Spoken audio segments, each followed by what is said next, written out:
The sun was just beginning to rise over the hills of Oak Ridge Valley, casting long shadows over the sprawling estates lying like jewels on a velvet slope. Among them, one stood taller, prouder, lonelier, the Weston Manor. Locals called it the Fortress. 25 bedrooms, 4 kitchens, a wine cellar as big as a church, and not a single child's laughter echoing through it. Inside that mansion, James Weston sat alone at the head of a dining table made for 20. The billionaire tycoon, known for his ruthless real estate empire, wore his success like armor, tailored suits, unyielding jaw, eyes too tired for their own sharpness. A man who had everything except family. Across town, in a crumbling 2-bedroom apartment, 16-year-old Ava Monroe watched her little brother, KJ, stir powdered milk into water. Their mother had left 3 years ago. Their father was a name on a birth certificate. That left Ava. Smart, fierce, always tired, always trying. She'd just gotten a scholarship call. Miss Monroe, the voice on the line, had said, "You've been accepted into Weston Academy. Full ride. It starts on Monday." Weston Academy was James Weston's legacy school, elite, private, with uniforms that cost more than Ava's entire wardrobe. And Ava would be the only black girl in her grade. Monday morning came fast. Ava's uniform was a size too big, her shoes too tight. KJ packed her lunch and hugged her twice. "You're gonna own that place," he whispered. But Weston Academy didn't welcome her. They studied her like an anomaly. Staff softened their tone, but kept their distance. Students whispered. One girl handed her a brochure for the kitchen staff, mistaking her for someone there clean. At lunch, Ava sat alone until she didn't. Liam Weston, heir to the Weston name, slid into the seat across from her. Blonde, arrogant, beautiful like a billboard. "You don't belong here," he said, with a smile that didn't reach his eyes. "So, tell me, who bought your ticket?" Ava didn't flinch. "Your grandfather's foundation. Kind of ironic, huh?" Liam blinked. No one had ever spoken back to him like that. From a distance, his grandfather, James Weston, watched the exchange from his town car. He was there for a board meeting, and when he saw Ava, something in his expression shifted. Not recognition, something older, something buried. Later that evening, Ava walked home, dusty shoes kicking up sidewalk grit.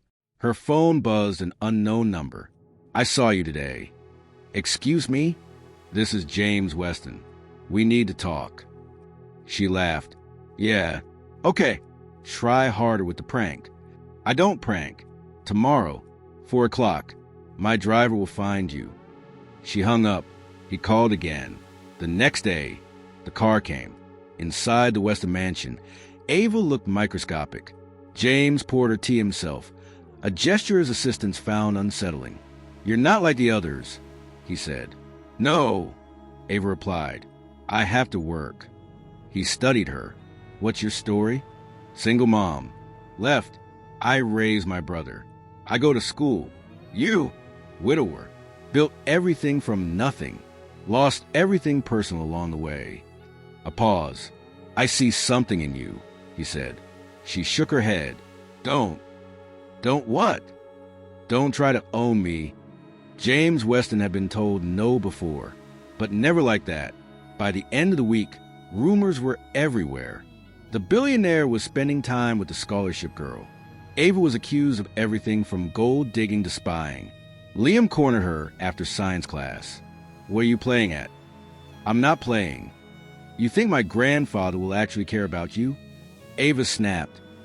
"Don't you have a family too? Or do you just act like this because no one's ever loved you the right way?" Silence. That line, "Don't you have a family too?" hit him like a slap, and behind the door, James Weston heard every word. He didn't know whether to be angry or proud. The mansion on the hill held many secrets, but none more fragile than the truth hiding in plain sight behind paintings, in echoing hallways, in names unspoken. Camille didn't sleep much after the library incident. Her body remembered the pain, but it was her heart that ached more. Not because of the slap, but because the woman who delivered it didn't see her as human. Just a mistake, a stain, a shadow of a past they were all trying to forget. And yet, something stirred in the house the next morning. Camille sat quietly in the far corner, her bowl of oatmeal untouched. The other staff buzzed around Maureen kneading dough, Hector sorting produce, Lita wiping down the island. "She's up early," Maureen muttered. "She hasn't eaten a thing," Lita said, glancing at Camille. Camille overheard, but didn't lift her eyes. Just then, footsteps descended the stairs. Camille knew that rhythm. He entered wearing a tailored charcoal robe, eyes bleary but commanding. The kind of man who forgot other people existed until they were forced into his field of vision. Until yesterday, Camille had only seen him from a distance. Now his eyes met hers. A beat of silence. He walked to the espresso machine. "What's your name?" Camille blinked. "Camille, sir." He nodded absently. "You're new?" She didn't answer. He wasn't really asking. "I assume you've been briefed on expectations. No unsupervised presence in private quarters. No confrontation with guests. Is that understood?" Camille's jaw tightened. "I didn't confront anyone." Alexander turned to her, surprised by her tone. "The security footage tells a different story," he said coolly. Camille stood slowly. "Does it show what she said before she hit me?" Alexander's expression flickered, a crack in the perfect exterior. Before he could respond, Lita stepped in. "Sir, Camille's shift is ending. I'll finish cleaning." Camille walked past him without another word. Alexander watched her go. A portrait hung in the hallway outside Alexander's study. A regal oil painting of Clarissa Harrow, his late wife. Elegant, blonde, almost too perfect. Camille passed it once, carrying linens, then again carrying nothing. Each time, she looked into Clarissa's eyes. But it wasn't Clarissa's beauty that haunted her. It was what her aunt used to say.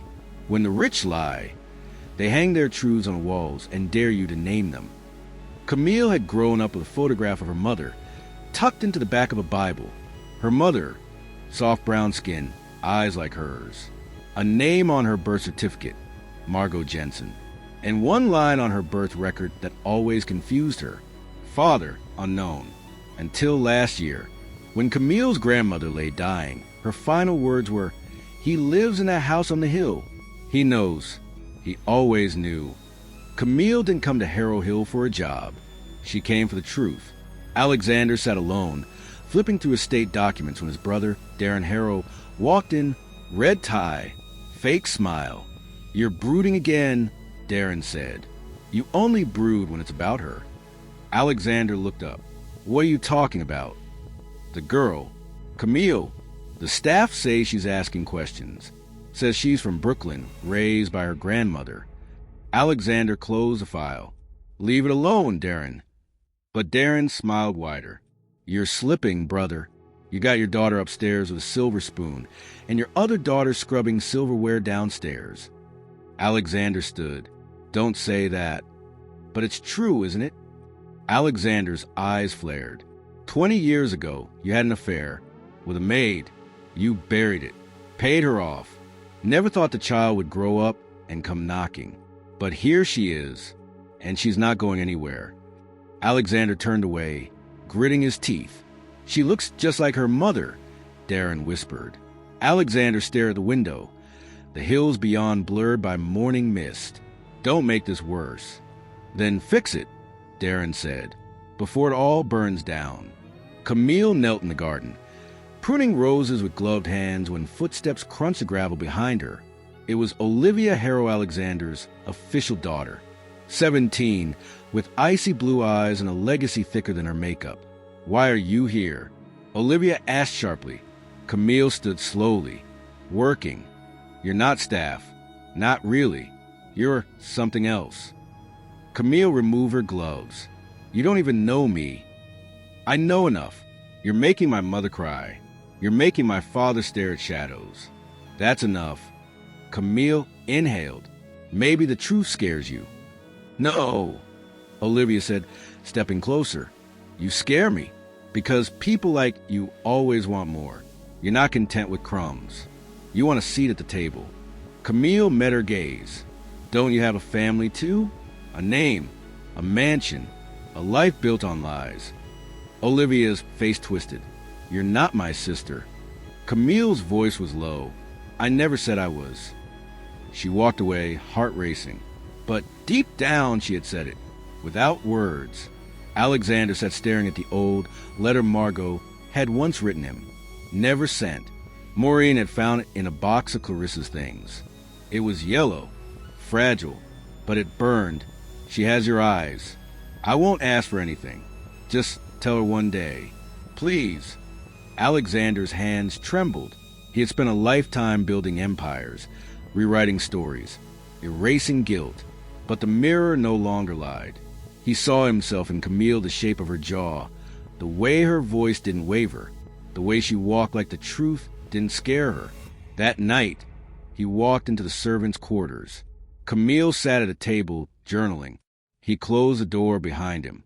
"Camille," he said. She looked up. For the first time, she saw a vulnerability in him. "I failed you," he said quietly. "And your mother. I didn't know how to face it."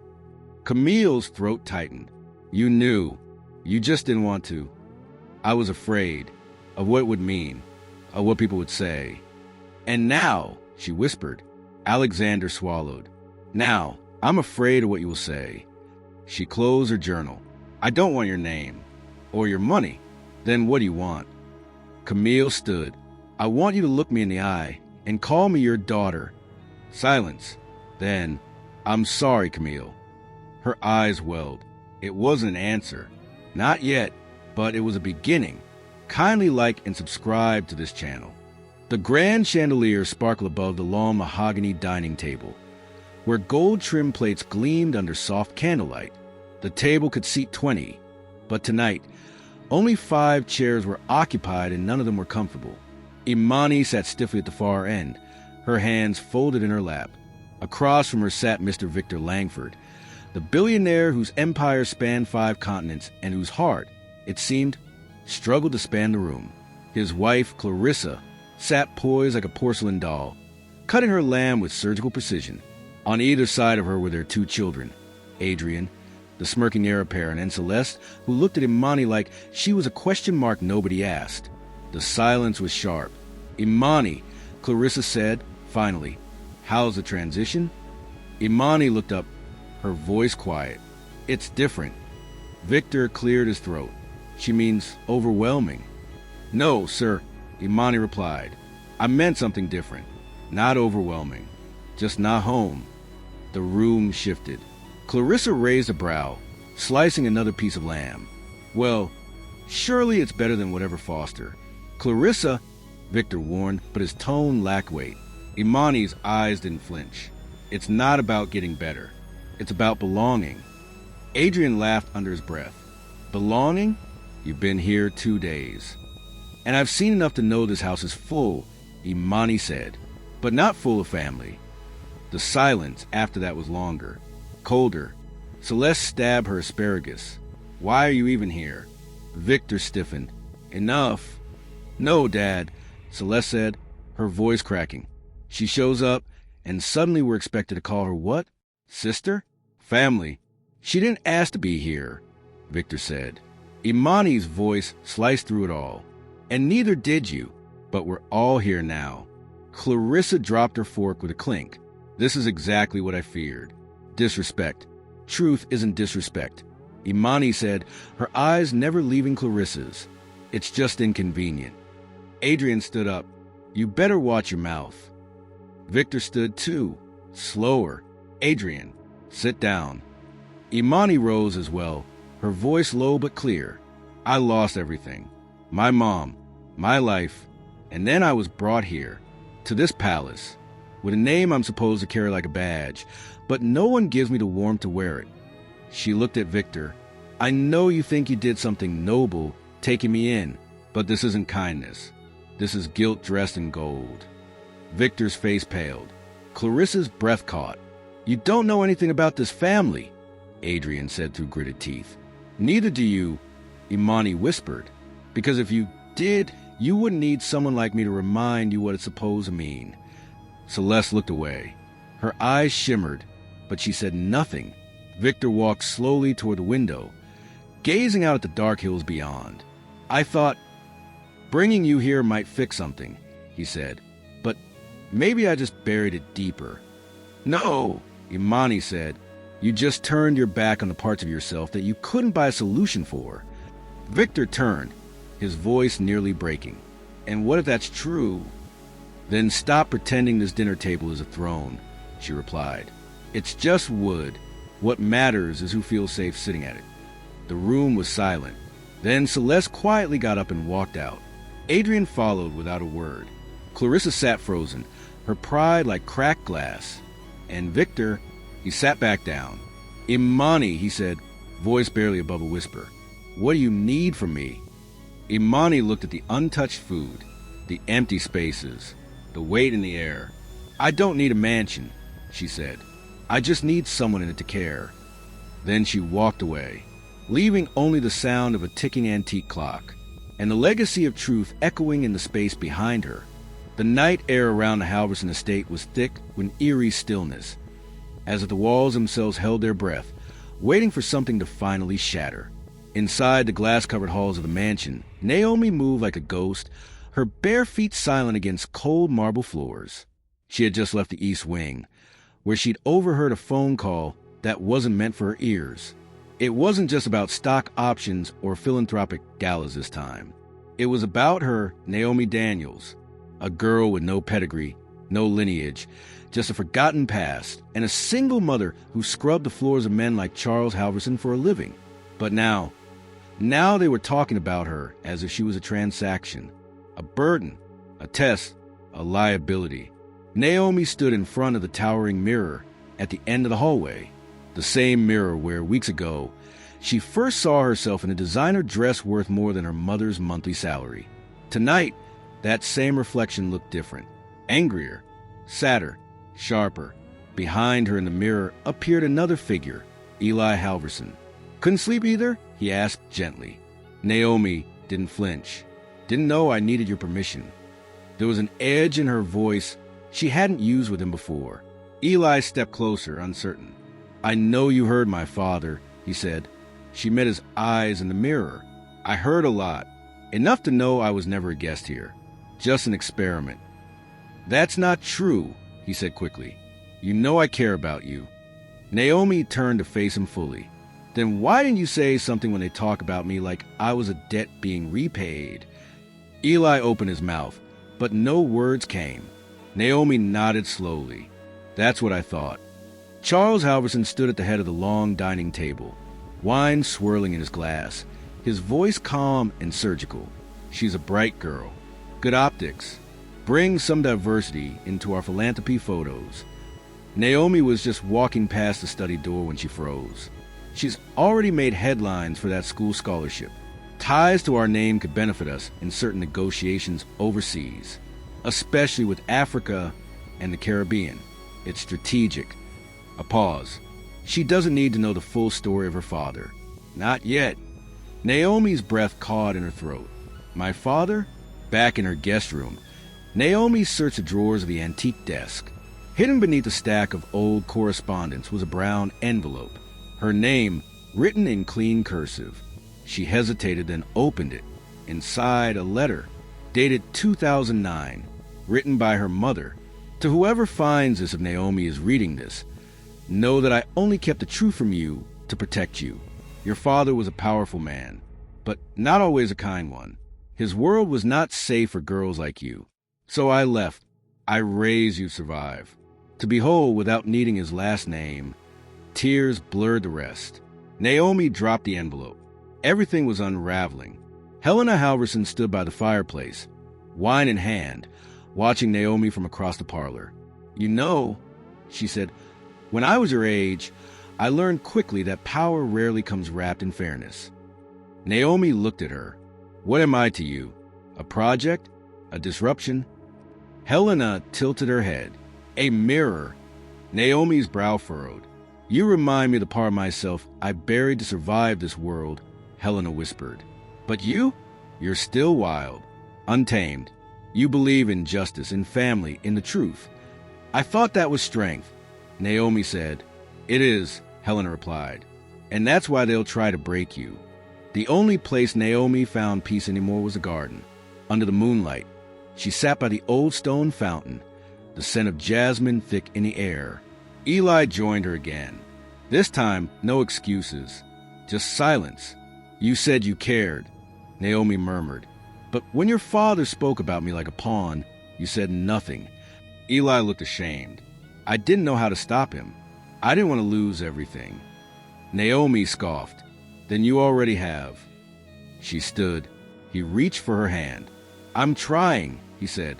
Naomi's voice broke. Try harder. A tiny apartment. Her mother ironed uniforms late into the night. Naomi coloring at the table. Mama, why don't I have a daddy? A long pause. Then her mother knelt beside her. Because sometimes the people who help make us don't deserve to know us. Naomi remembered the sadness in her mother's eyes, the kind that said more than words ever could. Helena handed Naomi a key. To the east wing, she explained. There's a room there with answers. Naomi opened it the next morning. Inside, old photos, letters, a will, newspaper clippings of a scandal one Charles Halverson paid to bury, and at the center, a framed photo of her mother, younger, fierce, standing beside Charles Halverson. Naomi gasped, No! Her hands trembled. Helena entered quietly. Now you know. Naomi looked up, eyes burning. He used her, then discarded her. Yes, Helena said, and he's trying to do the same to you. Only this time, he picked the wrong girl. Naomi stands once again before the grand mirror. This time, she doesn't see a girl trying to belong. She sees a woman about to change everything. The mirror doesn't break because she's weak. It breaks because she's done pretending. Please subscribe to this channel. The morning after the fallout felt eerily still. Sunlight poured through the tall windows of the Winthrop mansion, but it failed to bring warmth. The staff moved quietly, avoiding eye contact. The air had thickened with tension, sharp, bitter, and heavy with unspoken truths.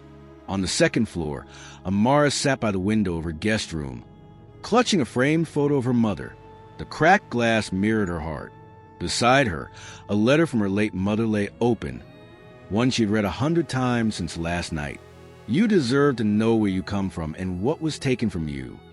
Amara's name was on the original deed to a portion of the Winthrop estate, her mother's rightful inheritance, but the will had been rewritten under shady circumstances. Amara was supposed to be more than a footnote in the billionaire's family. She was his first daughter, and now she wasn't backing down. Downstairs, the war had already begun. Gerald Winthrop stood at the head of the marble dining room, surrounded by his legal team. Beatrice, his second wife, clutched her pearls like they could protect her from the truth. At her side, Charlotte glared at the documents laid out before them. She has no right, Charlotte hissed. She doesn't belong here. She has every legal right, Gerald said quietly. His voice was tired but unwavering. And more than that, she's my child. You said that in the heat of the moment, that girl manipulated you. She planned this. Gerald's hand slammed the table. I'm done pretending. I'm done hiding. Your mother, he looked at Charlotte, convinced me to bury the truth, but I loved Amara's mother, and I failed her. I will not fail her daughter too. Silence fell. Then the threat arrived. That afternoon, Charlotte's lawyer delivered an official contest of the inheritance update. She was suing to block Amara's claim, alleging fraud, manipulation, and emotional coercion. Amara read the notice on the kitchen counter. Her fingers trembled, but her voice was steady when she said, she's scared. Micah nodded. Good. That means you've already won something. Beatrice stormed in, her tone sharp and cold. You've turned this house upside down. Whatever you think you deserve. I don't think. Amara cut in. I know what I deserve. Beatrice's nostrils flared. Your mother was a maid. She was also a mother, a woman Gerald loved, a woman he abandoned because of you. Micah stepped in, standing beside Amara. You don't get to erase the past just because it makes you uncomfortable. Beatrice spat. Don't speak like your family. Micah smiled sadly. But that's the thing. We are. The media caught wind of the chaos. Headlines exploded. Billionaire love child sparks legal battle. Illegitimate heiress challenges Winthrop empire. Photographers swarmed the gates. Reporters shouted questions. The perfect image of the Winthrop family cracked wide open.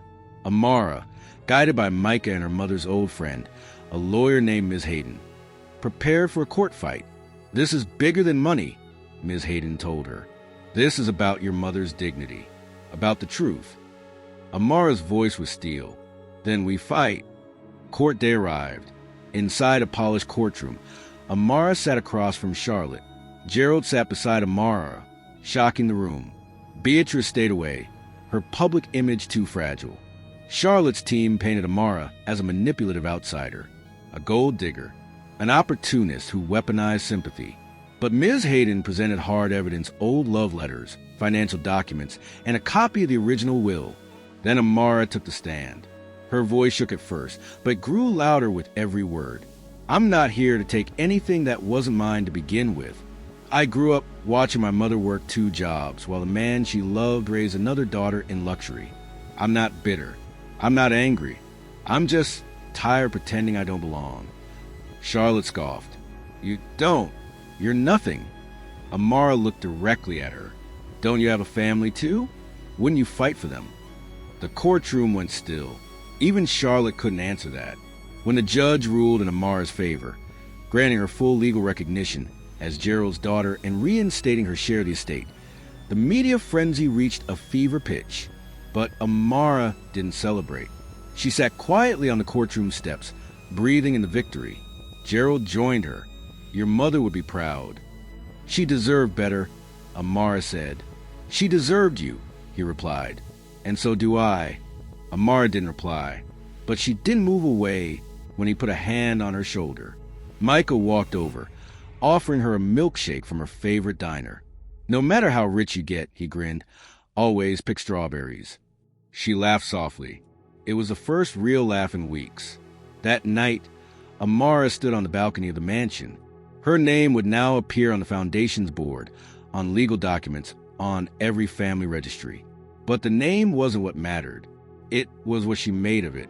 She stared up at the stars and whispered, "We made it, Mama."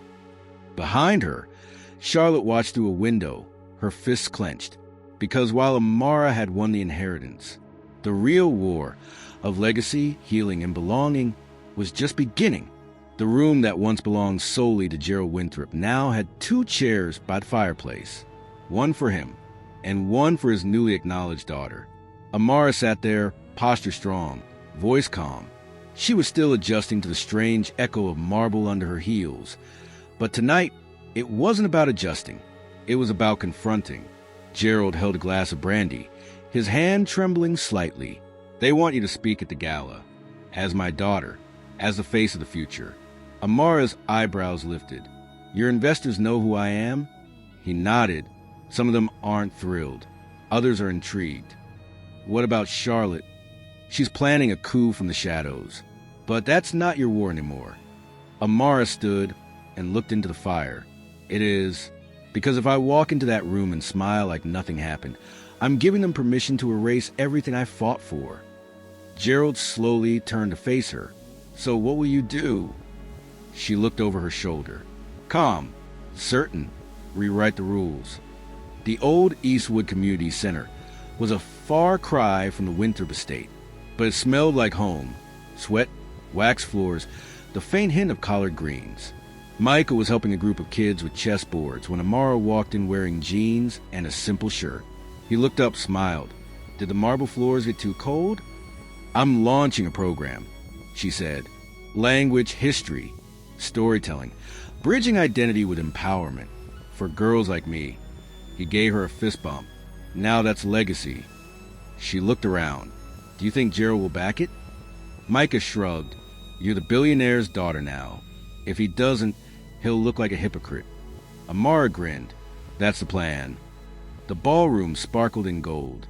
Guests in tuxedos and gowns milled about under a ceiling of chandeliers. The room was filled with society's elite, and most had already read the scandalous headlines. When Amara entered, heads turned, some out of curiosity, some out of judgment, some with admiration. She wore her mother's locket, and she walked like a storm in heels. On stage, Gerald began his speech. "For too long, this family, chose silence over justice. Tonight, I will choose something different. Then he gestured toward her. Allow me to introduce the reason we'll change the future. My daughter, Amara. The room froze as she stepped up to the microphone. Amara took a breath and looked out over the crowd of strangers, skeptics, and sharks. Hi, my name is Amara. You might have read about me. Illegitimate, unwanted, unexpected. But tonight, I'm not here to convince you of anything. She paused. I'm here because money can buy a lot of things. Influence, protection, even silence. But it can't buy forgiveness, or healing, or love. She pointed to a photo behind her. Her mother, smiling in a maid's uniform. This woman worked in your house, cleaned your messes, but she raised me to stand in this room without fear. That's not wealth. That's power. A murmur swept the crowd. And if that makes you uncomfortable, she added, maybe you should ask what you're really afraid of. Micah clapped first, then a few others. Soon the applause grew, but one person wasn't clapping. Charlotte. She stood in the shadows, eyes narrowed, lips curled in disdain. Charlotte cornered Amara near the fireplace. You think a few inspiring words make you want us? Amara leaned in, eyes firelit. I don't want to be you. I want to be better. Charlotte sneered. Don't get too comfortable. Gerald's legacy will die with him. Amara didn't flinch. Then I'll build a new one, with or without the Winthrop name. Before Charlotte could retort, Gerald entered, stopping between them. This ends tonight, he said, voice like thunder. You're my daughters. Start acting like it, or step out of the way. Charlotte stormed off. Gerald turned to Amara, softer now. I never thought I'd say this, but I'm proud of you. She studied him. Pride is easy. Try trusting next. He nodded, swallowing the weight of her words. No marble, no servants, just hardwood floors, hand-picked furniture, and freedom. Micah helped her hang her mother's framed photo on the wall. You're out, he said. For real this time. Amara sighed with relief. I finally feel like I can breathe. A knock interrupted them. It was Gerald, holding an envelope. I'm starting a new scholarship program, he said, for girls who've been overlooked. It'll be named after your mother. Amara blinked, lips parted. You mean that? He nodded. It's the least I can do. He turned to go, then paused. I hope you'll be part of it. Not for me, for them. She watched him walk away, then opened the envelope. Inside was a simple card. You made me see what money couldn't. The new wing opened to cheers, murals of women from all backgrounds painted across the walls. The first scholarship recipient, a 12-year-old girl named Samira, stood by Amara's side. You're the girl who changed everything, Samira whispered. Amara crouched beside her. No, I'm the girl who refused to stay quiet. The camera shutters clicked. The world was watching. But for the first time, Amara didn't feel exposed. She felt seen. Amara stood before her mother's grave, laying down roses and a copy of the gala speech. I did it, Mama, she said, voice thick with tears. They know who you are now. Behind her, Michael waited silently. And behind him, Gerald. He stepped forward, placed his hand gently on the tombstone and whispered, Thank you for her. Then he walked away, giving Amara and her mother the moment they were denied for too long. A news anchor's voice plays over clips of Amara teaching, organizing, laughing. Once dismissed as a maid's daughter, Amara Winthrop has now become one of the most influential voices in philanthropy, education, and legacy reform. Back at her apartment, Amara turns off the TV and smiles. She's not the billionaire's daughter anymore. She's herself. The room that once belonged solely to Gerald Winthrop now had 2 chairs by the fireplace, one for him and one for his newly acknowledged daughter. Amara sat there, posture strong, voice calm. She was still adjusting to the strange echo of marble under her heels, but tonight it wasn't about adjusting. It was about confronting. Gerald held a glass of brandy, his hand trembling slightly. They want you to speak at the gala, as my daughter, as the face of the future. Amara's eyebrows lifted. Your investors know who I am? He nodded. Some of them aren't thrilled. Others are intrigued. What about Charlotte? She's planning a coup from the shadows. But that's not your war anymore. Amara stood and looked into the fire. It is because if I walk into that room and smile like nothing happened, I'm giving them permission to erase everything I fought for. Gerald slowly turned to face her. So what will you do? She looked over her shoulder. Calm, certain, rewrite the rules. The old Eastwood Community Center was a far cry from the Winthrop estate, but it smelled like home. Sweat, wax floors, the faint hint of collard greens. Micah was helping a group of kids with chessboards when Amara walked in wearing jeans and a simple shirt. He looked up, smiled. Did the marble floors get too cold? I'm launching a program, she said. Language history, storytelling, bridging identity with empowerment. For girls like me. He gave her a fist bump. Now that's legacy. She looked around. Do you think Gerald will back it? Micah shrugged. You're the billionaire's daughter now. If he doesn't, he'll look like a hypocrite. Amara grinned. That's the plan. The ballroom sparkled in gold. Guests in tuxedos and gowns milled about under a ceiling of chandeliers. The room was filled with society's elite, and most had already read the scandalous headlines. When Amara entered, heads turned, some out of curiosity, some out of judgment, some with admiration. She wore her mother's locket, and she walked like a storm in heels. On stage, Gerald began his speech. For too long, this family, I chose silence over justice.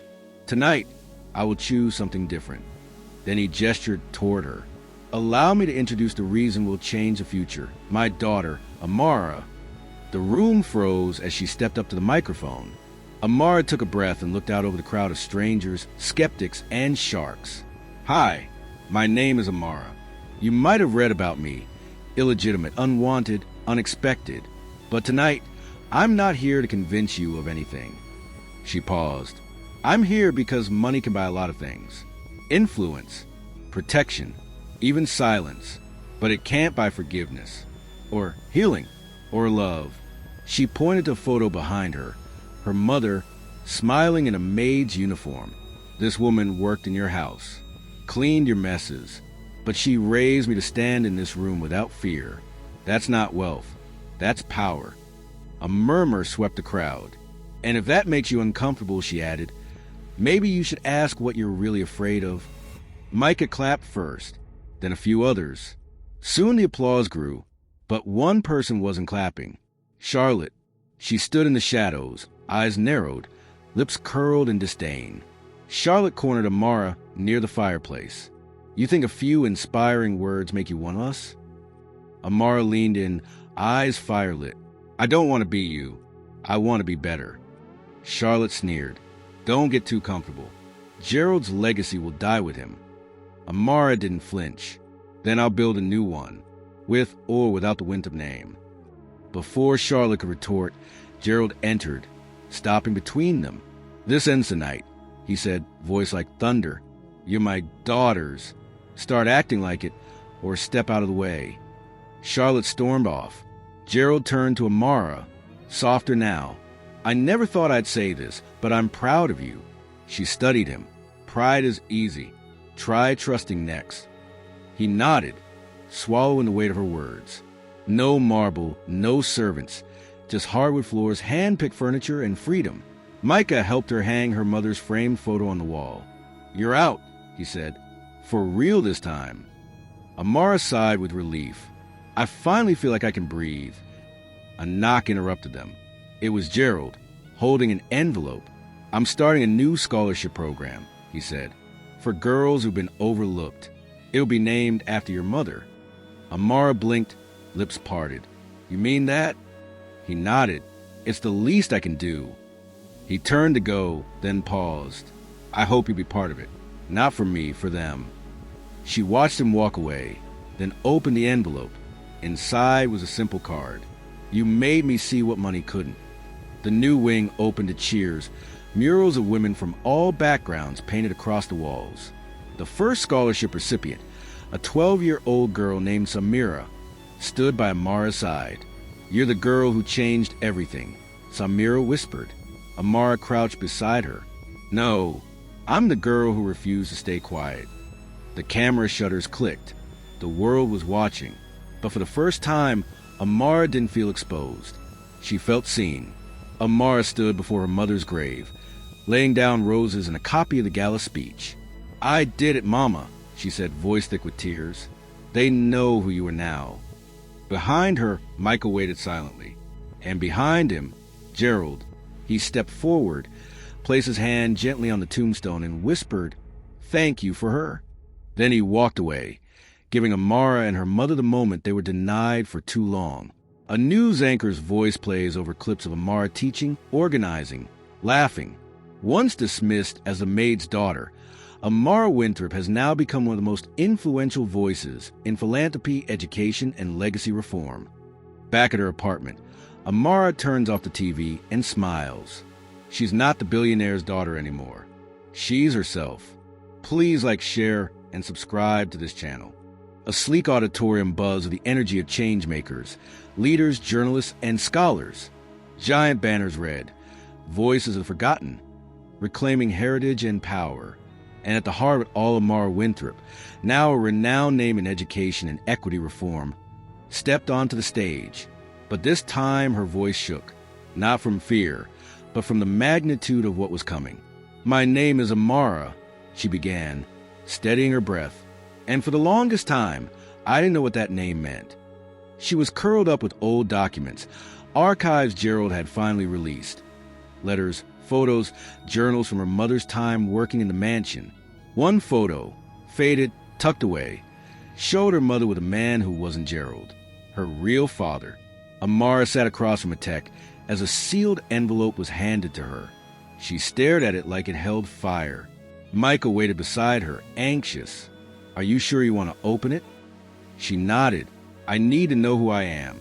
Not for them. For me." She tore it open. She met him there, David Langston, a retired university professor, grizzled and slow-spoken, with her exact eyes. "You're my daughter," he whispered, tears filling his tired gaze. She stared at him for a long beat. "You knew about me?" she asked. "I begged your mother to let me claim you," he said. But she was scared. Gerald had power. I didn't. And back then, power won. She nodded slowly, heart tore between relief and grief. "Do you ever want a family?" she asked. He reached across the table and placed an old, worn photo in her hand, a young Amara, playing in the distance, taken from afar. I already had one. The host leaned forward, intrigued. "So, Ms. Winthrop, are you keeping the name?" Amara smiled. "I've learned something. Winthrop may have come with money, scandal, and legacy, but it was also the name my mother worked under, the name she wore with dignity. I'm not erasing her fight. I'm finishing it." The host blinked. "So," Amara faced the camera, "I carry both names now. Amara Winthrop Langston. One name taught me survival. The other gave me roots." Charlotte poured herself a drink as she watched the interview. The bitterness sat heavy in her mouth, but she couldn't deny it. Amara hadn't just claimed a name. She reclaimed the family brand, turned it from cold capital into human purpose. Charlotte looked around her grand office, alone. For the first time, the silence was unbearable. A ribbon was cut, revealing the Kemi Foundation School for Girls, named after Amara's mother. Micah stood beside her, holding her hand. "I never thought I'd see you stand in front of something like this," he said. "I never thought I'd belong anywhere," Amara replied. Kids flooded the playground. Laughter echoed in the air. One of the girls ran to Amara, holding a flower. "I want to be like you when I grow up," she whispered. Amara knelt. "You'll be better." Amara took the witness stand, not for her own case, but to testify on behalf of other workers who'd been silenced and abused under elite families. Charlotte was in the gallery, now stripped of her board seat, arms crossed but defeated. "You're brave," the prosecutor told Amara after the ruling.